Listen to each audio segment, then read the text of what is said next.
Hello दोस्तों, स्वागत है आपका आपके यूट्यूब चैनल प्राइम एजुकेशन 25 के एक नए वीडियो में।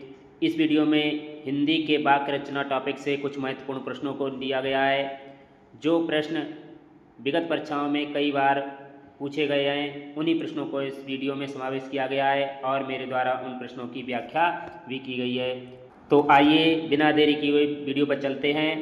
प्रश्नों को हल करने से पहले आइए कुछ महत्वपूर्ण बिंदुओं पर प्रकाश डाल लेते हैं, जिससे प्रश्नों को समझने में आसानी होगी। के अंग, तो वाक्य पदों का वह व्यवस्थित समूह होता है जिससे संपूर्ण अर्थ देने की शक्ति होती है। जिन अवयवों को मिलाकर वाक्य की रचना होती है उन्हें ही वाक्य का अंग या घटक कहा जाता है। वाक्य के मुख्यतः दो अंग होते हैं, एक होता है उद्देश्य और एक होता है विधेय। उद्देश्य क्या होता है? वाक्य में जिसके बारे में कुछ कहा जा गया हो उसे उद्देश्य कहते हैं। मतलब वाक्य में जिसके बारे में चर्चा की जाती है उसे उद्देश्य कहते हैं। इसको कर्ता भी कहा जाता है। विधेय क्या होता है? वाक्य में उद्देश्य के विषय में जो कुछ बातें कही जाएं उसे विधेय कहते हैं। मतलब जिसके विषय में कुछ बातें कही जाती हैं उसे विधेय कहते हैं। अब आइए देखते हैं कि वाक्य के कितने भेद होते हैं। तो वाक्य के दो भेद होते हैं, एक रचना के आधार पर वाक्य बनते हैं और एक अर्थ के आधार पर वाक्य बनते हैं। रचना के आधार पर जो वाक्य बनते हैं वो तीन प्रकार के होते हैं, साधारण वाक्य या सरल वाक्य जिनको कहते हैं, दूसरा होता है संयुक्त वाक्य और तीसरा होता है मिश्र वाक्य या मिश्रित वाक्य। इसी तरीके से अर्थ के आधार पर जो वाक्य बनते हैं वो 8 प्रकार के होते हैं, विधि या विधान वाचक वाक्य, दूसरा होता है निषेधवाचक वाक्य, तीसरा होता है आज्ञावाचक वाक्य, 4 नंबर होता है प्रश्नवाचक वाक्य, 5वां जो होता है वो विस्मयवाचक वाक्य होता है और 6 नंबर पर जो होता है संदेहवाचक वाक्य या इसको संदेश सूचक वाक्य भी कहते हैं। 7 नंबर पर जो होता है वो इच्छावाचक वाक्य और 8वां जो वाक्य होता है अर्थ के आधार पर वो संकेतवाचक वाक्य होता है। इस तरीके से अर्थ के आधार पर 8 प्रकार के वाक्य होते हैं और रचना के आधार पर 3 प्रकार के वाक्य होते हैं। आइए अब देखते हैं कि साधारण वाक्य किसे कहा जाता है। तो जिन वाक्यों में एक उद्देश्य को क्या कहते हैं? कर्ता, और एक विधेय को क्या कहते हैं? क्रिया होती है, उसे साधारण या सरल वाक्य कहते हैं। तो इस तरीके से भी देख सकते हैं कि साधारण शब्दों में कहें तो जिन वाक्यों में एक ही मुख्य क्रिया होती है उसे साधारण वाक्य या सरल वाक्य कहते हैं। मतलब जिसमें एक ही क्रिया होती है उसे साधारण या सरल वाक्य कहते हैं। जैसे कि अभय पढ़ता है, तो यहाँ पर अभय क्या है? ये उद्देश्य करता है और पढ़ना क्या है? एक क्रिया है और एक ही क्रिया है, इसलिए ये साधारण वाक्य है। यहाँ पर कह सकते हैं कि जिसमें एक ही कर्ता एक ही विधेय होता है उसे साधारण वाक्य कहते हैं। मिश्रित वाक्य किसे कहते हैं? तो मिश्रित वाक्य जिन वाक्यों की रचना एक से अधिक उपवाक्यों से की गई हो, इसमें एक मुख्य या प्रधान उपवाक्य होता है और एक अन्य आश्रित उपवाक्य हो, उन्हें मिश्रित वाक्य कहते हैं। जैसे कि मालिक ने कहा कि कल छुट्टी रहेगी, इसमें जो मालिक ने कहा ये मुख्य वाक्य है और कि से वाक्य को जोड़ा गया है, ये अवयव शब्द है। कल छुट्टी रहेगी ये इस पे आश्रित वाक्य है, इसलिए यहाँ पर ये जो वाक्य बना मालिक ने कहा कि कल छुट्टी रहेगी, इस प्रकार का वाक्य मिश्रित वाक्य कहलाएगा। मिश्रित वाक्यों को जोड़ने के लिए कुछ अवयव शब्द आते हैं, जैसे कि जो, जिसे, वह, ऐसा, तो, यदि, तो, उसे, जब, तब, जहाँ, यद्यपि, यदापि, तब, क्यों, इसलिए, कि, जो, वह, ज्यों हुई आदि शब्द अगर कहीं पर आते हैं वाक्यों को जोड़ते समय तो आप इस तरीके से समझ सकते हैं कि वहाँ पर मिश्रित वाक्य है। अब देखते हैं कि संयुक्त वाक्य किसे कहते हैं। तो संयुक्त वाक्य जिस वाक्य में साधारण और मिश्र वाक्य का मेल संयोजक अवयवों जैसे कि किंतु, पर, और, या आदि द्वारा होता है उन्हें संयुक्त वाक्य कहते हैं। अगर दो वाक्यों को जोड़ते समय किंतु, पर, और, या, लेकिन, वरन, एवं, अथवा, परंतु, चाहे, अतः, पर, किंतु, सो आदि शब्द आए तो वहाँ पर संयुक्त वाक्य होता है। जैसे कि समय बहुत खराब है इसलिए देख कर चलना चाहिए, तो यहाँ पर इसलिए आया है तो यहाँ पर मिश्रित वाक्य होगा। मैं आगे चला गया और श्याम पीछे रह गया। यहाँ पर वाक्य को और से जोड़ा गया है, तो इसलिए यहाँ पर संयुक्त वाक्य होगा। तुम यहाँ आते हो या मैं वहाँ आऊँ, यहाँ पर वाक्य को गया है, इसलिए संयुक्त वाक्य होगा। संयुक्त वाक्यों को जोड़ने के लिए कुछ और भी शब्द प्रयोग किए जाते हैं, आप उनको भी याद कर सकते हैं, जैसे कि और, तथा, इसलिए, लेकिन, वरन, एवं, या, अथवा, परंतु, चाहे, अतः, पर, किंतु, सो आदि जैसे शब्द अगर बीच में दो वाक्यों के आते हैं तो वहाँ पर संयुक्त वाक्य होगा। ये तो बात हो गई रचना के आधार पर वाक्यों की रचना के आधार पर वाक्य तीन प्रकार के होते हैं, साधारण वाक्य, मिश्रित वाक्य और संयुक्त वाक्य। अब आते हैं अर्थ के आधार पर कितने प्रकार के वाक्य होते हैं, तो अर्थ के आधार पर 8 प्रकार के वाक्य होते हैं। विधि या विधानक वाक्य, निषेधवाचक वाक्य, आज्ञावाचक वाक्य, प्रश्नवाचक वाक्य, विस्मयवाचक वाक्य, संदेहवाचक वाक्य या इनको संदेह सूचक वाक्य भी कहते हैं। सातवां जो है इच्छावाचक वाक्य और आठवां जो अर्थ के आधार पर वाक्य होता है वो संकेतवाचक वाक्य। इस तरीके से अर्थ के आधार पर वाक्य जो होते हैं वो 8 प्रकार के होते हैं। आइए अब इनके विषय में थोड़ा जान लेते हैं। तो पहला वाक्य था विधि या विधानक वाचक वाक्य। तो विधि या विधानक वाचक वाक्य वो होते हैं जिनसे किसी प्रकार की सूचना प्राप्त होती है, वह विधि या विधानवाचक वाक्य कहलाते हैं। जिनसे किसी प्रकार की सूचना आपको मिलती है, इन्फॉर्मेशन मिलती है, उसे विधि या विधानवाचक वाक्य कहते हैं। जैसे कि अभय पढ़ता है, यहाँ पर पढ़ने की सूचना प्राप्त हो रही है कि अभय पढ़ता है, इसलिए यहाँ पर विधानवाचक वाक्य होगा। दूसरा जो वाक्य था, दूसरे प्रकार के जो वाक्य थे वो थे निषेधवाचक वाक्य। तो निषेधवाचक वाक्य उनको कहते हैं जिनसे किसी प्रकार के कार्य के न होने का भाव प्रकट होता है। जिनसे किसी प्रकार के कार्य के न होने का भाव प्रकट होता है उसे निषेधवाचक वाक्य कहते हैं। जैसे कि अभय नहीं पढ़ता है तब वह सो जाता है, यहाँ पर नहीं किसी कार्य को न करने का भाव प्रकट हो रहा है, इसलिए यहाँ पर निषेधवाचक वाक्य होगा। अब तीसरे प्रकार के जो वाक्य होते हैं वो आज्ञावाचक वाक्य होते हैं। आज्ञावाचक वाक्य जिस वाक्य के द्वारा किसी प्रकार की आज्ञा दी जाती है या प्रार्थना की जाती है वहाँ आज्ञावाचक वाक्य होते हैं। जैसे कि आराम न करो और जो काम दिया गया है उसे करो, यहाँ पर आज्ञा दी गई है कि आराम ना करो, जो काम दिया गया है आपको उसको करिए, तो यहाँ पर आज्ञा दी गई है, इसलिए इस वाक्य में आज्ञावाचक वाक्य होगा। आइए अब चौथे प्रकार के वाक्यों पर चलते हैं। तो चौथे प्रकार के वाक्य जो होते हैं वो प्रश्नवाचक वाक्य होते हैं। वह वाक्य जिसके द्वारा किसी प्रकार का प्रश्न किया जाता है उसे प्रश्नवाचक वाक्य कहते हैं। जैसे क्या, क्यों, कब, कैसे आदि इसमें वाक्य शब्द जो आते हैं। उदाहरण दिया गया है, क्या तुम्हें पता है कि वह आदमी कब आया है, और प्रश्नवाचक वाक्यों में प्रश्नवाचक चिन्ह लगा होता है। पांचवें प्रकार का जो वाक्य होता है वो विस्मयवाचक वाक्य होता है। वह वाक्य जिसके द्वारा किसी प्रकार के सुख, दुख, आश्चर्य आदि की अनुभूति हो, वहाँ पर विस्मयवाचक वाक्य होता है। जैसे कि वह तुमने बहुत अच्छा काम किया, यहाँ पर एक्सक्लेमेटरी या विस्मयादिबोधक चिन्ह लगा हुआ है, इसको विस्मयादिबोधक चिन्ह भी कहते हैं, और इसलिए यहाँ पर इस वाक्य में विस्मयवाचक वाक्य होगा। छठे प्रकार का जो वाक्य होता है वो होता है संदेहवाचक वाक्य या संदेशवाचक वाक्य। ऐसा वाक्य जिससे किसी प्रकार का संदेह प्रकट होता है वहाँ संदेहवाचक वाक्य होता है। जैसे राधा घर पहुँची होगी और श्वेता ने उसका स्वागत किया होगा, यहाँ पर संदेहवाचक या संदेशवाचक वाक्य है। अब आता है सातवां प्रकार का वाक्य इच्छावाचक वाक्य।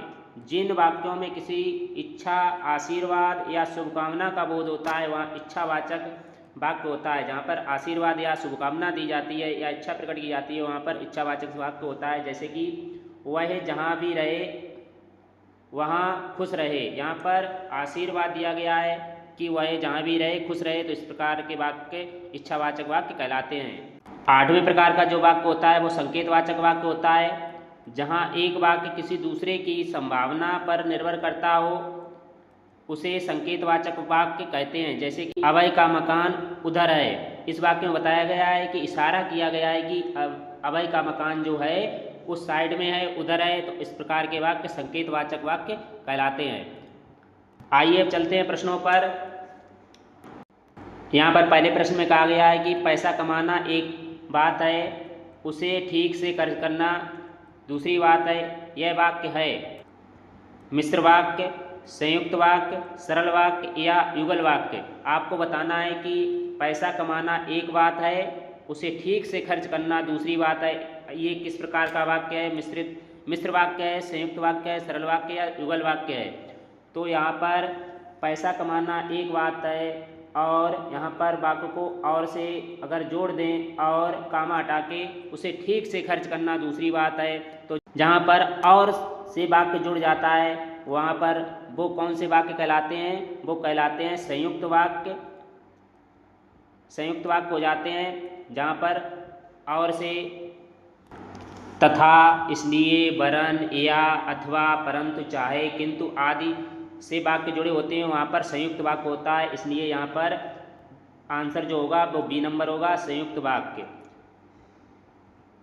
आइए अब दूसरे प्रश्न पर चलते हैं। इस प्रश्न में कहा गया है कि एक उद्देश्य एवं एक विधेय से मिलकर बनने वाला वाक्य क्या कहलाता है? एक उद्देश्य और एक विधेय से मिलकर बनने वाला वाक्य क्या कहलाता है? तो वो वाक्य कहलाता है साधारण वाक्य। क्या कहलाता है? साधारण वाक्य। जिसमें एक उद्देश्य और एक विधेय होता है उसे साधारण वाक्य कहा जाता है। इसी तरीके से दूसरा प्रश्न देखते हैं। इसमें कहा गया है कि सबरी प्रतिदिन राम की प्रतीक्षा करती थी। वाक्य का सही भेद है संदेहार्थक, विधानार्थक, प्रश्नार्थक या आज्ञार्थक। इसमें संदेह दिया गया है, संदेह है, या विधानार्थक है वाक्य, या प्रश्न किया गया है, आज्ञानार्थक वाक्य है। ऐसे प्रकार के वाक्य जिनसे किसी प्रकार की सूचना मिलती है वो क्या कहलाते हैं? विधानार्थक या विधि सूचक वाक्य कहलाते हैं। तो इस तरीके से विकल्प बी बिल्कुल सही हो जाएगा। इस वाक्य में जो है वो विधानार्थक वाक्य है। आइए चलते हैं अगले प्रश्न पर। इस प्रश्न में कहा गया है कि वाक्य और उसके भेद से संबंधित कौन सा जोड़ा गलत है? ए नंबर में कहा गया है बच्चे नाश्ता करके विद्यालय गए। ये सरल वाक्य है। दूसरे विकल्प में कहा गया है जो प्रथम आएगा वह पुरस्कार पाएगा। ये मिश्रित वाक्य है। या सी नंबर में कहा गया है नेता ने भाषण दिया और चला गया। ये संयुक्त वाक्य है। या लक्ष्मी गई और सोफिया आ गई। ये सरल वाक्य है। तो ये जो सरल वाक्य होते हैं उसमें एक ही उद्देश्य और एक ही विधेय होता है, मतलब एक ही कर्ता और एक ही क्रिया होती है और वाक्य को और आदि से नहीं जोड़ा जाता है। तो यहाँ पर कहा गया है लक्ष्मी गई और सोफिया आ गई। यहाँ पर और से वाक्य जोड़ा गया है सोफिया आ गई। ये सरल वाक्य नहीं होगा। इस तरीके से यहाँ पर पूछा गया था कौन सा जोड़ा गलत है, तो इस तरीके से विकल्प डी जो होगा वो गलत हो जाएगा। ये जो वाक्य होगा वो संयुक्त वाक्य होगा। यह जो वाक्य होगा लक्ष्मी गई और सोफिया आ गई, ये वाक्य जो है वो संयुक्त वाक्य है, लेकिन यहाँ पर कहा गया सरल वाक्य। तो इस तरीके से ये जोड़ा गलत हो जाएगा और विकल्प डी जो है वो सही हो जाएगा। आइए चलते हैं अगले प्रश्न पर। इसमें कहा गया है कि निम्न में से मिश्रित वाक्य है। वर्षा हो रही है तो ये साधारण वाक्य है। मैं पढ़ता हूँ और वह खेलती है, ये संयुक्त वाक्य है। सी नंबर में कहा गया है कि सुधीर पढ़ता है, ये भी साधारण वाक्य है। मैंने सुना है कि मीना पास हो गई, तो यहाँ पर की से वाक्य को जोड़ा गया है, इसलिए ये मिश्र वाक्य है। और इस तरीके से यहाँ पर पूछा गया है कि मिश्र वाक्य कौन सा है, मिश्रित वाक्य कौन सा है, तो विकल्प डी बिल्कुल सही हो जाएगा। आइए चलते हैं अगले प्रश्न पर। इस प्रश्न में कहा गया है कि सरल और साधारण वाक्य किसे कहते हैं? जो छोटा हो, बी नंबर जिसका अर्थ सरलता से समझा जा सके, या सी नंबर जिसमें एक कर्ता और अनेक क्रियाएं हों, या डी नंबर जिसमें एक उद्देश्य, एक विधेय और एक ही क्रिया हो, उसे सरल या साधारण वाक्य कहते हैं। तो यहाँ पर सरल या साधारण वाक्य उसे कहते हैं जिसमें एक उद्देश्य, एक विधेय और एक ही क्रिया होती है उसे साधारण वाक्य कहते हैं। इस तरीके से विकल्प डी बिल्कुल सही हो जाएगा। इस प्रश्न में पूछा गया है कि निम्नलिखित में से कौन सा मिश्र वाक्य है। ए नंबर जिसमें ना पत्ते थे ना फूल थे, या बी नंबर मैंने सुना है कि आपके देश में अच्छा राज प्रबंध है, या सी नंबर यज्ञदत्त देवदत्त को व्याकरण पढ़ाता था, या डी नंबर वह उड़ती हुई चिड़िया पहचानता है। इसमें आपको बताना है कि कौन सा मिश्र वाक्य है। तो मिश्र वाक्यों के जब दो वाक्य आपस में जुड़ते हैं तो उसमें जो जोड़ने वाले अवयव होते हैं वो कि, क्यों, यदि, जिसे, ऐसा, जब, तब, यद्यपि आदि से वाक्य जुड़े होते हैं। तो यहाँ पर वाक्य जो है वो की से जुड़ा है। इस तरीके से विकल्प बी बिल्कुल सही हो जाएगा। मैंने सुना है कि आपके देश में अच्छा राज प्रबंध है, ये जो वाक्य होगा वो मिश्रित वाक्य होगा और विकल्प बी बिल्कुल सही हो जाएगा। आइए अगले प्रश्न को देखते हैं। इसमें कहा गया है कि पिता ने समझाया कि सदा सत्य बोलना चाहिए। यह वाक्य है साधारण, इच्छावाचक वाक्य, मिश्र वाक्य या आज्ञावाचक वाक्य। तो यहाँ पर वाक्य को की से जोड़ा गया है और की या ज्यों, क्यों, जो, सो, तब आदि से जो वाक्य दो जोड़े जाते हैं तो वहाँ पर मिश्र वाक्य होता है। इस तरीके से विकल्प सी बिल्कुल सही हो जाएगा। पिता ने समझाया कि सदा सत्य बोलना चाहिए, यहाँ पर मिश्र वाक्य होगा और विकल्प सी बिल्कुल सही हो जाएगा। इस प्रश्न में कहा गया है कि ईश्वर तुम्हें सफलता प्रदान करे में कौन सा वाक्य है। संकेतवाचक वाक्य है, विधानवाचक वाक्य है, इच्छावाचक वाक्य है या विस्मयवाचक वाक्य है। तो ईश्वर तुम्हें सफलता प्रदान करे, यहाँ पर शुभकामना दी गई है तो शुभकामना या आशीर्वाद जहाँ पर दिया गया होता है वहाँ पर इच्छावाचक वाक्य होता है। तो इस तरीके से विकल्प सी बिल्कुल सही हो जाएगा। मैं आशा करता हूँ ये वीडियो आपके लिए हेल्पफुल होगा। अभी तक आपने चैनल को सब्सक्राइब नहीं किया है तो प्लीज़ आप चैनल को सब्सक्राइब कर लीजिए और बेल आइकन को भी दबा दीजिए जिससे वीडियो का नोटिफिकेशन आपको मिलता रहे। आइए चलते हैं अगले प्रश्न पर। इस प्रश्न में कहा गया है कि उद्देश्य और विधेय किसके अंग हैं। तो उद्देश्य और विधेय जो होते हैं वो वाक्य के अंग होते हैं। उद्देश्य और विधेय से वाक्य बनता है। अगले प्रश्न में कहा गया है कि राजनीति अब एक व्यवसाय बन गई है जो अनैतिकता के बल पर चलती है। यह किस प्रकार का वाक्य है। सरल वाक्य है, संयुक्त वाक्य है, मिश्र वाक्य है, इनमें से कोई नहीं है। जब वाक्यों को कि, जो, जिसे, जब, तब, यद्यपि, तथा, यदि, क्यों आदि से जोड़ा जाता है तो वहाँ पर मिश्र वाक्य होता है। इसमें दो वाक्यों को जो से जोड़ा गया है। राजनीति अब एक व्यवसाय बन गई है जो अनैतिकता के बल पर चलती है। यहाँ पर दो वाक्यों को जो से जोड़ा गया है इसलिए यहाँ पर मिश्र वाक्य होगा और विकल्प सी बिल्कुल सही हो जाएगा। आइए चलते हैं अगले प्रश्न पर। इसमें कहा गया है कि रचना के आधार पर किए गए वाक्य के वर्गीकरण के इनमें से कौन सा प्रकार नहीं है। मतलब रचना के आधार पर जो वर्गीकरण किया गया है उसमें इनमें से कौन सा वाक्य नहीं है। तो रचना के आधार पर तीन प्रकार के वाक्य होते हैं। सरल वाक्य, मिश्र वाक्य और संयुक्त वाक्य। जो ज्ञानार्थक वाक्य होता है वो रचना की श्रेणी में नहीं आता है। ये जो आता है वो अर्थ के आधार पर वर्गीकरण में आता है। इस तरीके से सी नंबर जो है वो बिल्कुल सही हो जाएगा। इसका यहाँ पर पूछा गया है प्रकार नहीं है। तो रचना के आधार पर जो वाक्य जो बनता है वो ज्ञानार्थक वाक्य नहीं बनता है। सरल वाक्य बनता है, मिश्र वाक्य बनता है, संयुक्त वाक्य बनता है, लेकिन ज्ञानार्थक वाक्य नहीं बनता है। ये जो है वो अर्थ के आधार पर बनता है। इस तरीके से विकल्प सी बिल्कुल सही हो जाए। आशा करता हूँ ये वीडियो आपको पसंद आएगा। वीडियो पसंद आए तो लाइक, सब्सक्राइब और शेयर करना ना भूलें। धन्यवाद।